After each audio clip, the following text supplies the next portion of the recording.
Okay,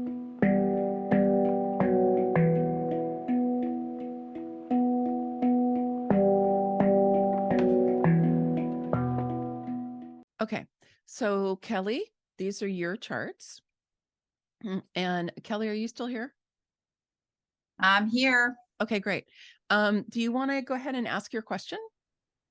Yeah, so my question was it had to do with an astrological dive that I did recently.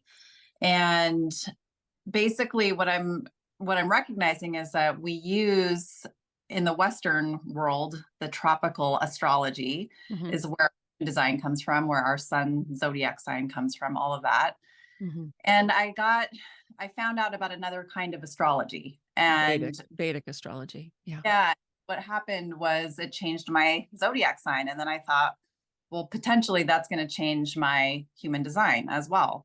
And so when I looked at my chart from that astrological perspective, I had two pretty very different charts, types and authorities, and all of that changed. And so Hmm. I was just curious, like it really threw me for a loop, Maggie, because like you said earlier to the previous woman, we can kind of get identified with our charts and we can kind of try to start to fit into the chart that we see in front of us. Hmm. And so it was really a great opportunity for me to look at both my charts and go, where do I resonate? Which one do I resonate with? Or which Hmm. aspects of each chart do I resonate with? And Hmm. so I guess my question for you is, have you come across this before? And what do you recommend in terms of really knowing who I am while still being able to use human design as a tool? Hmm. Hmm. Yeah. I totally hear you, Kelly, and this does come up for people if they get interested in Sidereal. So I know there's a different way to say that, but I always see it as Sidereal. So if somebody can correct me on the pronunciation of that. But basically, the distinction is that with Vedic astrology, which is related to Sidereal, is that theoretically, at any rate, it's more accurate as to what is actually in the sky. Whereas what is happening with tropical over the centuries, thousands of years, it's got actually not kept up with what's actually happening in the sky. I am not an expert in this area, and so I don't have a strong opinion about any of it. Definitely people who are into Vedic astrology really like the sidereal. And I've looked at mine. My type is different. I'm a manifesting generator in sidereal. I think there are times when I go, yeah, I really kind of am like a manifesting generator. But I do feel very related to the tropical version. The thing I would say just for you would be pick one, you know, don't try to put them together. Don't try to be like, well, I like this from this one and I like this from that one. You know what I mean? Because the thing is the chart is it's a whole. It's a whole thing. It's not just this element or that element or whatever, right? It's actually a gestalt, right? It's like the whole of the chart is larger than the sum of its parts. And what happens for most people when they are getting to know human design is they're focusing on the parts. And that's obviously fine as far as a place to start. But over time, what you want to start seeing is what are the themes of the chart? How is the whole thing working as a whole? And you can't do that if you're kind of going, well, I like this part of this chart and I like this part of that chart. You know what I mean? It's like disrupts the larger purpose, which is to understand how it works as a whole. So I think the thing I would I mean, here's the thing, these charts are pretty different. I mean, number one, one's a generator chart and one's a manifestor chart, right? And so, I mean, the emotional solar plexus, which is the motor to the throat on your manifestor chart, is the second most powerful motor in the chart.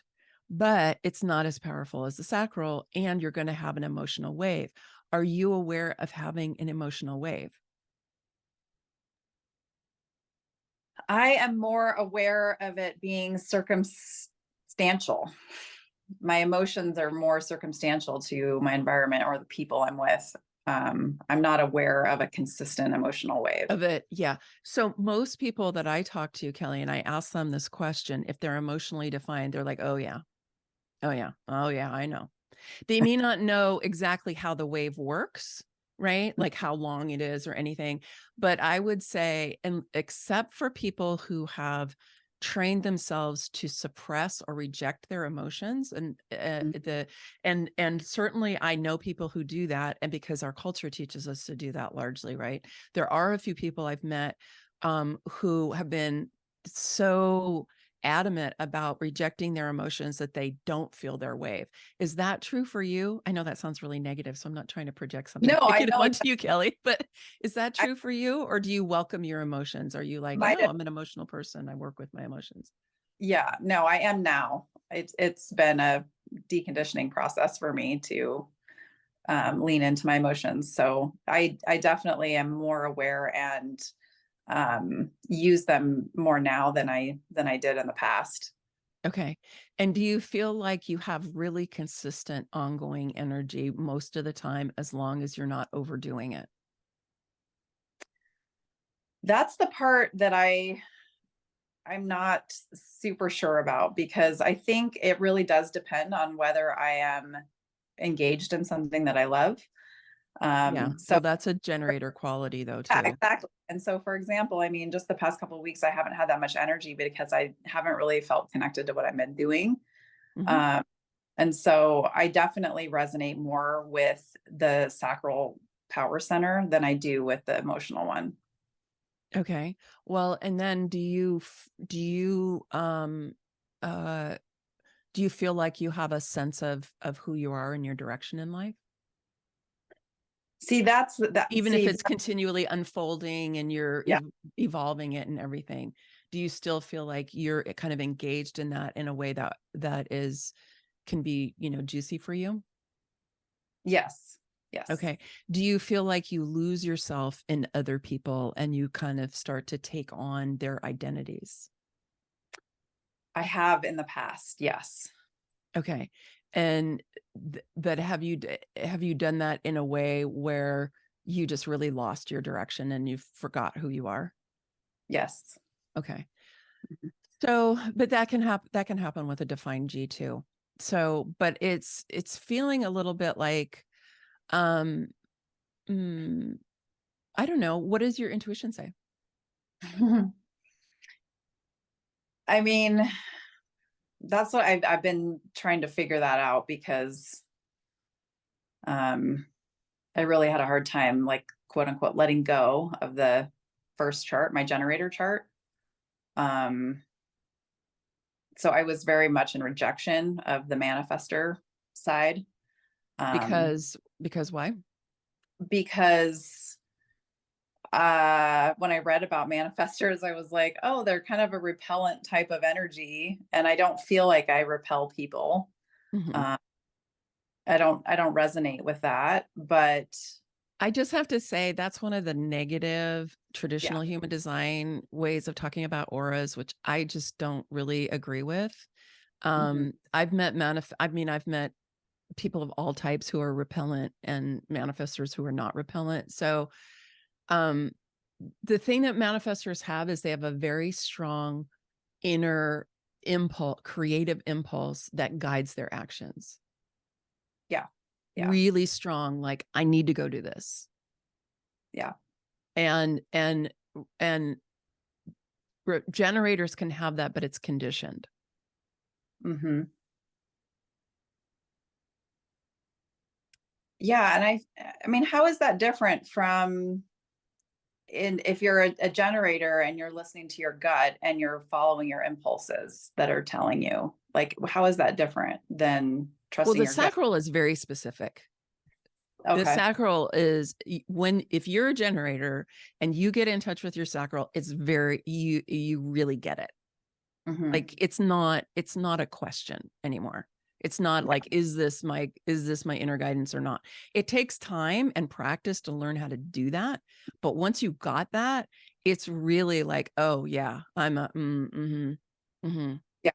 Yeah. I mean, I definitely resonate with that because that's what I've been practicing. So that's where I'm like, have I been practicing the sacral and I'm not really the sacral? Like, that's where I really would like to be able to either decide, just make a choice, or Mm-hmm. because the intuition is different, right? The strategy is different with these two. And so It is. so I do want to be able to lean on one over the other because it Mm-hmm. just is really difficult to know. Yeah. um Mm, and I do really like the response factor of the sacral authority, like given a choice, what does it feel, what feels right? That has always been really connected to me, mm-hmm. Mm-hmm. Yeah. versus like just saying, hey, I'm going to go do this thing, um as being an informant, so to speak. Mm-hmm. Well, and the thing would just all for all of us to remember that human design is an experiment. Hmm. Right? I mean, Ra said that from the beginning. This is an experiment. This is something we're exploring. This is something we're developing. This is, a gift from an angel called the voice, which we're all getting to explore here as human beings, on the earth plane, right? And we get to be like, well, and so you have a particular kind of experiment that you've come Yeah. in contact with right now, right? I know Yeah. when I looked at my sidereal chart, I was like, maybe, but I didn't have the, "Oh, I wanna go there." Yeah. Right? I didn't have that feeling. So, I can't give you an answer. You know what I mean? I asked you questions that I thought might help elicit some Yeah. understanding for you. To me, that emotional piece is really telling. Yeah. Like, it doesn't sound like you have a defined emotional solar plexus. Yeah. Yeah. No, I would agree with that Yeah. for sure. So, to me, that would be like, then use the one that doesn't have it defined. Okay. Yeah. Yeah. But Yeah. No, again, it's up are to great. you. The questions were great because there's pieces of it that, like I said, I resonate with, and there's other pieces that I don't. But I think with my initial chart, my tropical with the generator, there was a lot of it that resonated with me right away, Mhm. that when I was like, oh yeah, this is amazing, and certainly there were a few aspects like gates or channels here and there that maybe didn't resonate right away. But as I learned more about myself, I can see those things showing up for sure. So Well, yeah, exactly. And sometimes we're ignorant, right? It's like, wow, I never even thought about that part, right? It's like we're just ignorant, which just hasn't come on our radar yet. And then other things we resist, yeah, right? We're like, oh no. But then it's like, oh, but maybe, yeah. If I'm really honest with myself, maybe maybe that's true. I had to do that with my Gate 51. The gate of shock, right? I mean, I was just oh like, oh yeah, God. And then I was like, no, Ostara, if you're really honest with yourself, yeah, that's yeah, so yeah, so that's kind of what it is, Kelly. And I would just say, just try to like have fun, explore. But it sounds to me like the tropical is more accurate for you. yeah. But I think again, it's not up to me. yeah. Okay, I appreciate Okay. it All right. so much. Thank you.